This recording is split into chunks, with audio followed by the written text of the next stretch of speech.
తెలంగాణ ప్రజలందరికీ కూడా నమస్కారం. నేను డాక్టర్ ఆర్ఎస్ ప్రవీణ్ కుమార్. నేను మల్కాజ్గిరి మీటింగ్కు మల్కాజ్గిరి కమిషనరేట్లో సరూర్ నగర్ స్టేడియంలో ఉండే మీటింగ్కు ప్రిపేర్ అవుతుంటే ఈరోజు మరి సైబరాబాద్ పోలీసులు ఉదయమే మా ఇంటికి వచ్చి నన్ను హౌస్ అరెస్ట్ చేస్తామంటున్నారు.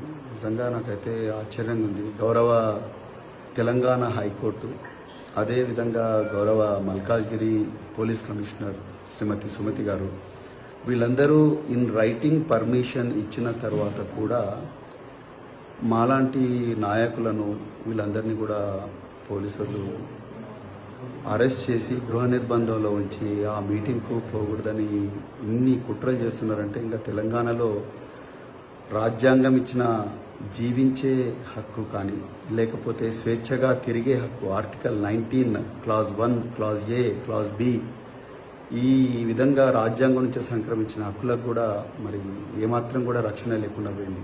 మరి ఏ ముఖం పెట్టుకొని రాహుల్ గాంధీ సంవిధాన్ బచావో రాజ్యాంగాన్ని రక్షిద్దామంటున్నారు. ఆయన శిష్యుడైన రేవంత్ రెడ్డి గారు అదే రాజ్యాంగం ఇచ్చిన హక్కులను కాలరాస్తా ఉన్నారు. ఈ పోలీస్ అధికారులకు పాపం వాళ్ళకి ఏం తెలియదు. వాళ్ళ పై అధికారులు ప్రవీణ్ కుమార్ని ఆపండి అని చెప్పిండ్రు, ఆపుతా ఉన్నారు. వాళ్ళ దగ్గర మాకు ఆ ఇన్ఫర్మేషన్ సరే ఇన్ఫర్మేషన్. నేను మా యువ నాయకులు మా ఎమ్మెల్సీ షంబీపూర్ రాజు గారు నాకు ఆ పోలీస్ పర్మిషన్ లెటర్ కూడా పంపించారు. అదే విషయాన్ని నేను వీళ్ళకు నర్సింగ్ ఇన్స్పెక్టర్ గారు కూడా చెప్పాను. సో వాళ్ళు మా పై ఆఫీసర్లతో మాట్లాడి చెప్తామని అంటున్నారు. ఈ విధంగా అరాచక పాలన, దుర్మార్గ పాలన నడుస్తూ ఉన్నది తెలంగాణలో. ఒకసారి ప్రజలందరూ కూడా గమనించాలి.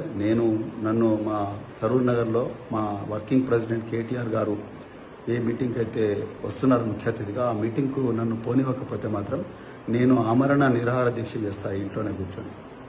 నేను డీజీపీ గారికి, హోంమంత్రి రేవంత్ రెడ్డి గారికి నేను క్లియర్గా చెప్తున్నా, ఇది ఒక వార్నింగ్. రేవంత్ రెడ్డి గారు, రాజ్యాంగం బాబాసాహెబ్ అంబేద్కర్ గారు నాకు ఆర్టికల్ 19 ప్రకారం నాకు స్వేచ్ఛగా తిరిగే హక్కు, స్వేచ్ఛగా మాట్లాడే హక్కు ఇచ్చిండ్రు. కానీ మీ పోలీసు వాళ్ళు ఇలా నన్ను ఆపుతా ఉన్నారు. నేను కంటెంప్ట్ ఆఫ్ ద కోర్ట్ వేయడం కాదు, నేను అమర నిరాదీక్ష చేస్తా నన్ను ఆ మీటింగ్ పోలేకపోతే. జై తెలంగాణ, జై కేసీఆర్.